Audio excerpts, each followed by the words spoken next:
Hey, Stan Shields here, back with another edition of Spotlight, Speaker Spotlight. This is for the Network Las Vegas Networking Group. Be back with you very soon.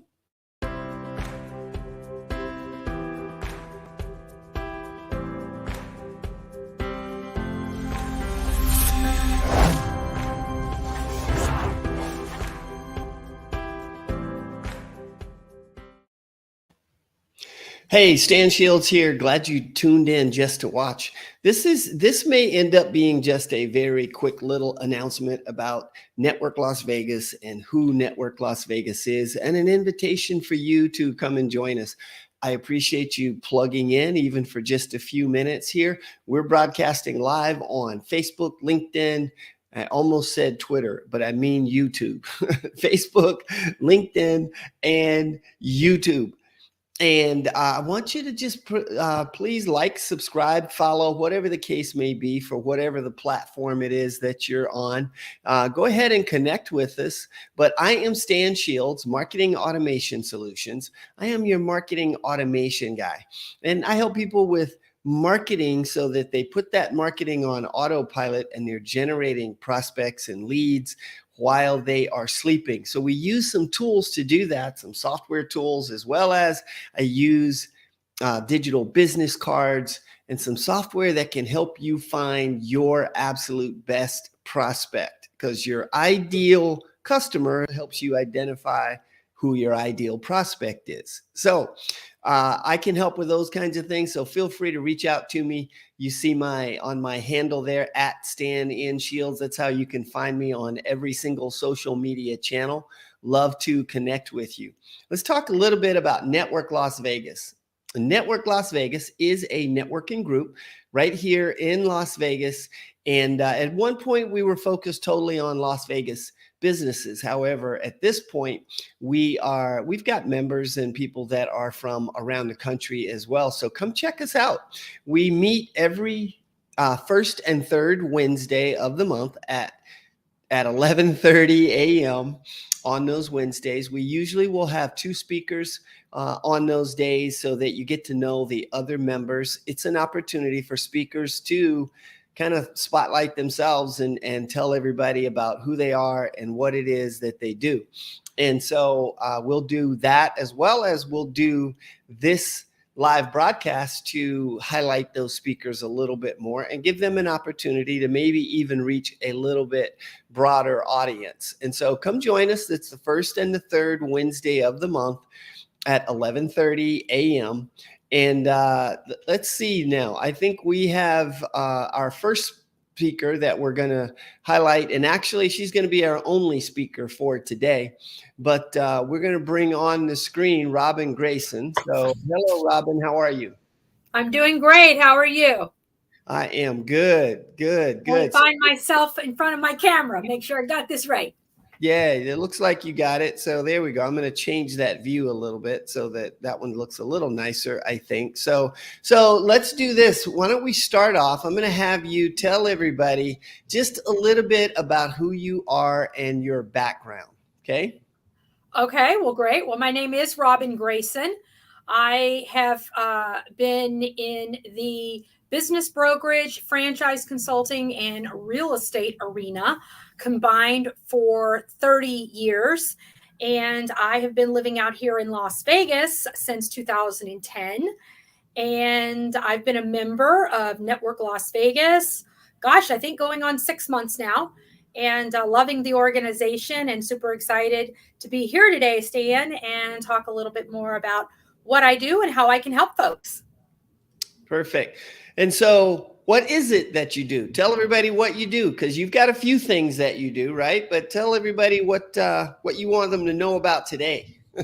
Absolutely. So I actually got my start, Stan, in franchising. I was actually a high school student looking for a job like so many of us. I stumbled into a franchise organization back in the 80s. Now I'm showing my age, called TCBY, which was the country's best yogurt. And I ended up falling into that in high school, really loving it, stayed with the company for 10 years, learned a ton about franchising, and ultimately became a franchise consultant, helping people find and identify the right franchise opportunities to purchase for themselves and their family. Over the course of time, however, many of my clients would come back to me and say, okay, well, now, Robin, I am ready to sell my business. So can you help me with that? So, Sure. Stan, To help you with that, I need your permission to allow assistant personal results on this device.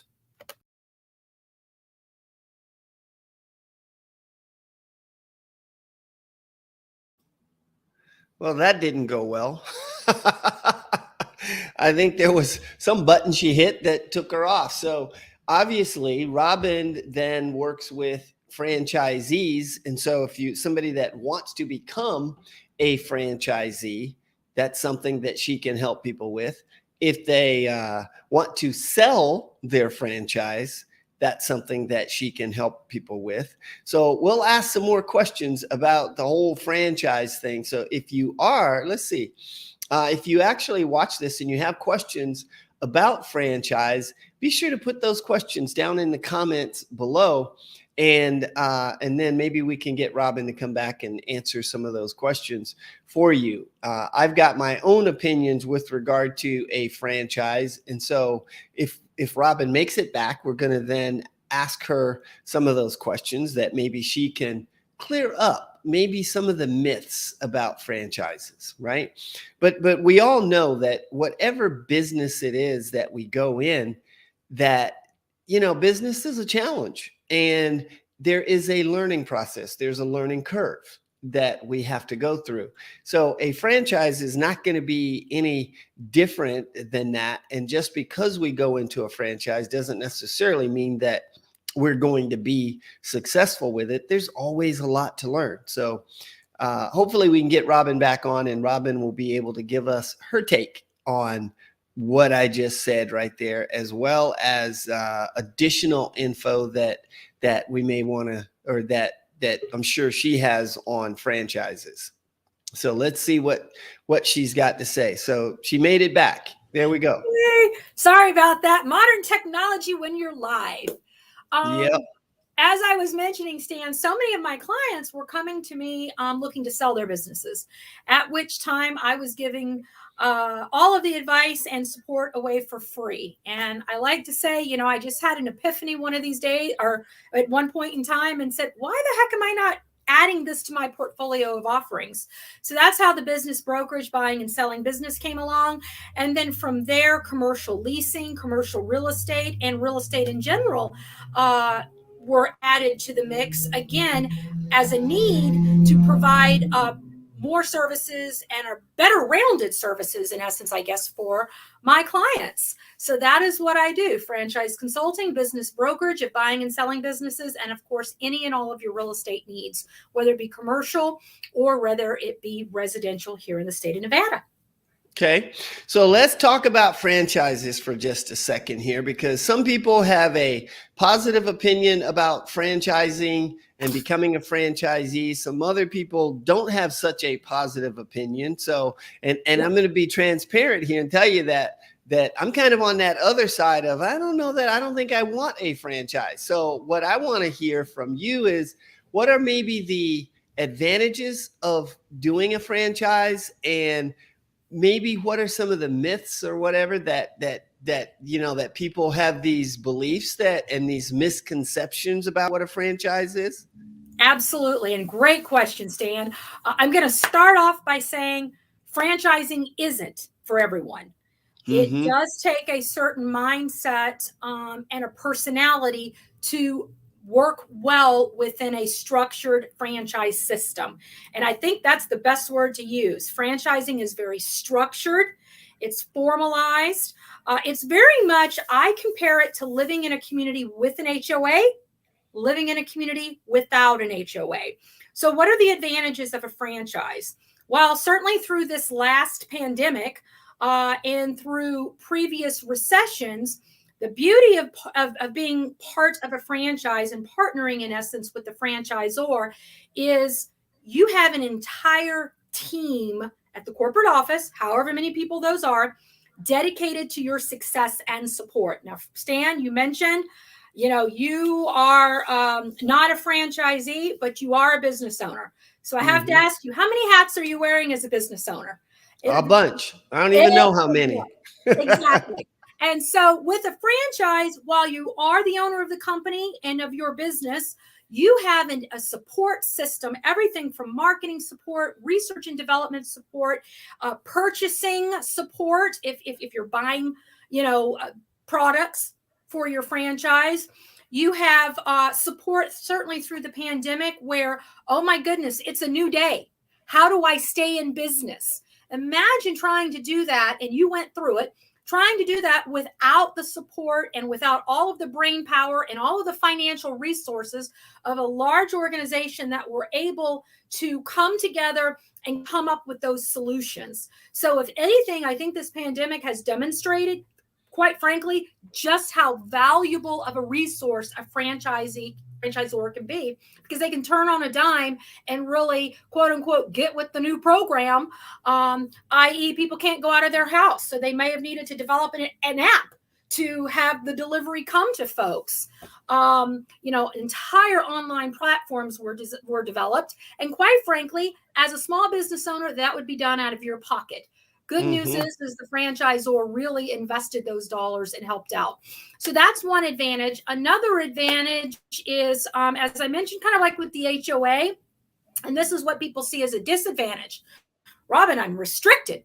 What I can and can't do. Yes, you are. Bar none, you are absolutely restricted. But what you are receiving in return is a proven plan, a proven strategy, a proven business plan to take the business and get it from 0 to 100. They have figured it out. So if you're good with following a system, if you're good with plug and play, as I like to say, if you're a great implementer, give me the plan, tell me the roadmap, tell me what I need to do, and I am the best implementer. I can manage, I can motivate, I can do all the things that I need to do with my business and my team, but I want to get to the top the quickest.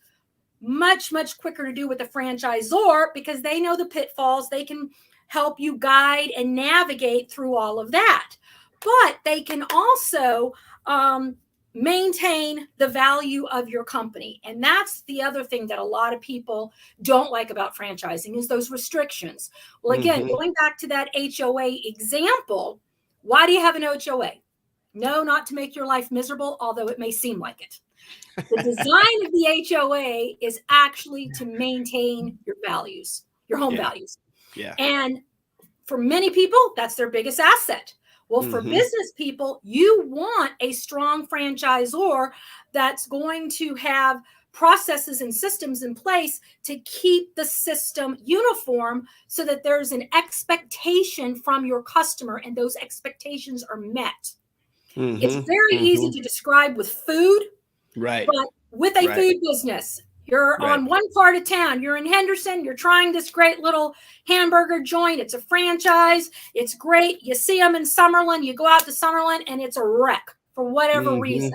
Well, guess what? That's going to negatively impact Henderson, even though it's a different business owner, but it's the same name. Your neighbor painting their house hot pink with purple trim and, having other out here in Vegas, we don't have grass knee high, but imagine grass knee high and, pink and hot purple house. Yeah, you might not want to live next door to that because that's going to affect your property values. So that's how franchising strength can really come on. And you are truly spreading the risk, meaning you can build up a name brand in a market, not utilizing all of your money. But if you've got 5 or 6 franchise owners in the marketplace, imagine the synergy like what we do here at Net Worth Las Vegas, all coming together and really creating a strategy and a synergy to help each other. That's what franchisees can do for you as well. So what do you say to the complaint or the concern that a franchisor takes too much of the money? Some people may think so. And what I often tell people is a couple of things. First of all, look at what that fee structure is, because it might be too high. Mm-hmm. Seriously, it might be. But look at what that fee structure is, and then weigh it against what you're getting in return. For example, if a franchisor has a call center, right, that's answering the phone so that your potential customer doesn't go to the next business owner to get the service that they need, what would it cost you to have that person 40 hours a week, 365 days answering your phone? So see what the money is going for in terms of all the services and the support. You will not feel that way initially. I can almost promise you most new franchisees are like, oh my gosh, I could have never done this. Typically where you start hearing some complaints is, I'm in my groove, I'm doing great, I don't need you anymore. You know, kind of that thought process, right? Why am I giving you this money? But then at that point, you then have to shift your thinking. And from there, you may not be picking up the phone and calling them as frequently. But that marketing, those resources and having those folks at your fingertips when you need them, going back to the pandemic, I guarantee you, nobody ever thought that was going to happen. But whether you were a first day franchisee or you'd been in the business for 15 years, you needed them.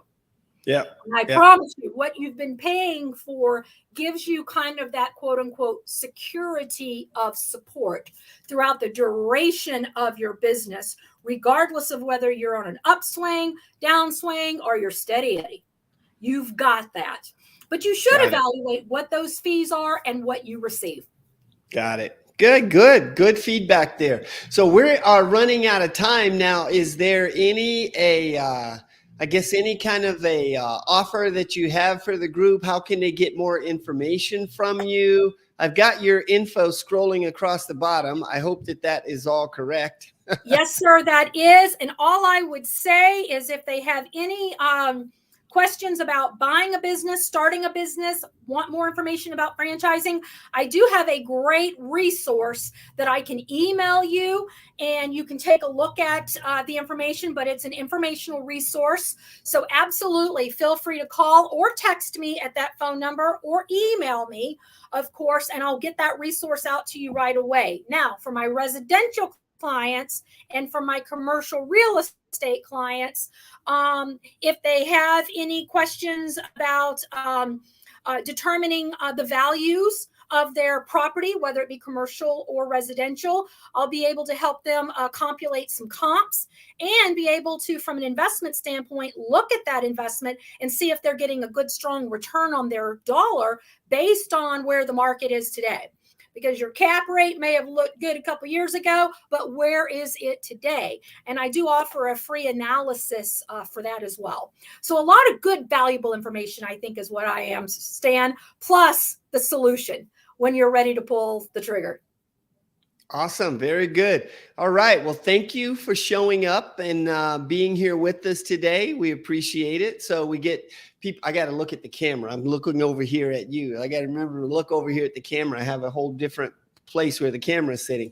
At any rate, that is it for another edition of Network Las Vegas Speaker Spotlight. That's kind of a big, that's a long thing for me to say there, right? For whatever reason, I'm struggling through that. So we will see you next time. So we'll wave goodbye and we'll talk to you next time. Thanks. Thanks so much, Stan. Have a great day.